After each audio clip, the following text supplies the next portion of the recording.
Vamos o nosso tema hoje. Gostaria de agradecer a Júlia, a Ricardo, a Luan, a Mídia, que deram um retorno pra gente no privado e nos comentários, tá? Gente, nós vamos abordar hoje o absolutismo monárquico. O que vem a ser o absolutismo? O absolutismo é uma doutrina política que surgiu ali no século XVI e foi até o século XVIII, em que essa doutrina ela dá toda a autoridade, ela dá todos os poderes ao rei. Ao rei é permitido tudo. E quando eu digo tudo mesmo. Então ele está nas mãos dele o poder legislativo, o poder judiciário e o poder executivo. O rei, ele faz leis, ele julga as leis e ele executa as leis. Então todos os poderes estão concentrados nas mãos de uma pessoa só. E muitas vezes nem mesmo a igreja conseguia frear as vontades do rei. Em que contexto surgiu o absolutismo monárquico? A gente tem que entender que quando eu estou falando ali do século XVI, eu estou falando no contexto do final da Idade Média para o princípio da Idade Moderna. E a gente vai estar também no contexto da Revolução Religiosa, né? Que vai ser 1522, né? Martinho Lutero e companhia, então vai causar todo um alvoroço na Europa. E a gente vai ter também aí duas ideologias, duas filosofias que surgem ao mesmo tempo, uma contrapondo a outra. A gente vai se deter hoje ao absolutismo, mas nós vamos ter uma aula temática só sobre o iluminismo, que vai ser a filosofia que vai se contrapor ao absolutismo. Para que surja uma ideologia, para que surja um ponto de vista político, um ponto de vista ideológico, é preciso que tenham pessoas pensando sobre isso. E com o absolutismo não foi diferente. A gente vai ter 4 pensadores principais, mas indiscutivelmente as ideias de Thomas Hobbes elas vão ser mais abordadas, elas vão ter mais influência, certo? Thomas Hobbes escreveu o Leviatã, em que ele propunha o contrato social, e ele justificava a autoridade e o poder dos reis, dizendo que sem essa autoridade, sem esse contrato que o povo cede a sua liberdade em favor do rei, o mundo viveria em estado de barbárie, estado de selvageria, né? O homem é lobo do homem, o homem se destruiria.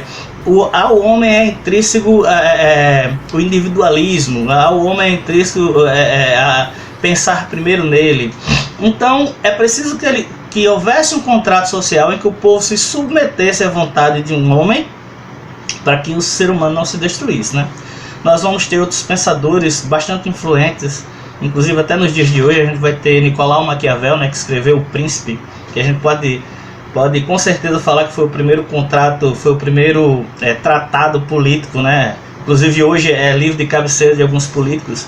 Para Maquiavel, ele diz que é lícito o príncipe fazer tudo. Ao príncipe tudo é lícito, ele pode fazer tudo. E o povo vai esquecer se o povo estiver satisfeito. Então ele é dele aquela frase, né? O fim justifica os meios. Você faz tudo para chegar ao poder. E quando estiver lá, você vai ter que fazer tudo também para se manter. Então a gente vai ter Thomas Hobbes, o Leviatã de Hobbes, a gente vai ter o Príncipe de Maquiavel, a gente vai ter um jurista, Jean Bodin, que vai usar muito, que quando a gente fala assim do final da Idade Média, a gente ainda vê que a base do judiciário, a base da ciência vai estar muito ligada à religião. Então ele vai usar a Bíblia para justificar os mandos e desmandos do rei, do imperador. E a gente vai ter uma figura que eu considero essa figura chave, sabe?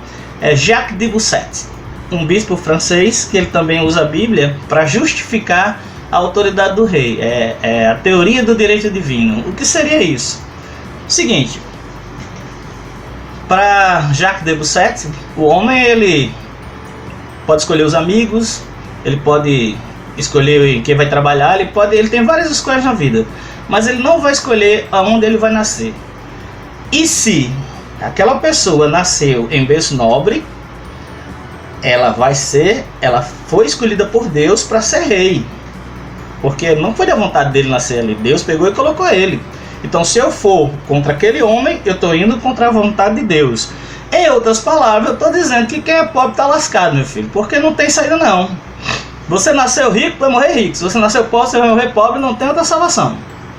Então o pensamento de Bossuet, né, eu acho que é o pensamento mais, como é que eu vou dizer, mais cruel que alguma sociedade pode conceber, porque eu tô tirando todas as suas esperanças. Se conforme com a vida que você tem, não lute contra ninguém que lhe governe, mesmo que essa pessoa lhe governe, não, mesmo que essa pessoa lhe massacre, mas não lute, porque se você for contra ela, você está indo contra a vontade de Deus. Percebeu o pensamento covarde?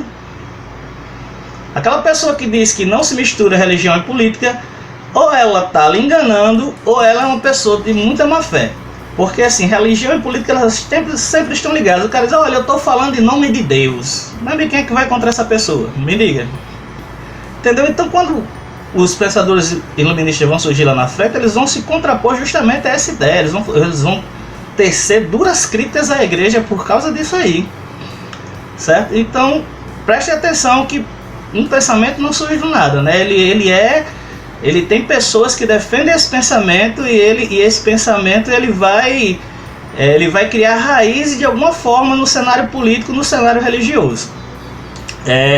Muitos países adotaram o absolutismo, né? Portugal, a gente vai ver traços do absolutismo, mesmo que os portugueses digam que não houve absolutismo, a gente teve uma monarquia tradicional, mas a gente vai ver, né? A gente tem um exemplo claro no Brasil, que é o poder moderador, né? Que na verdade era a vontade do rei.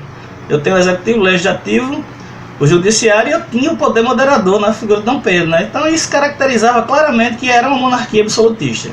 Não é a premissa da nossa aula de hoje, é só para fique atento, certo? Mas a gente vai ter muito forte o absolutismo monárquico em Portugal, na França, indiscutivelmente a gente vai tratar aqui, na Inglaterra, na Rússia, na Holanda, certo? Eu estou citando alguns países, né?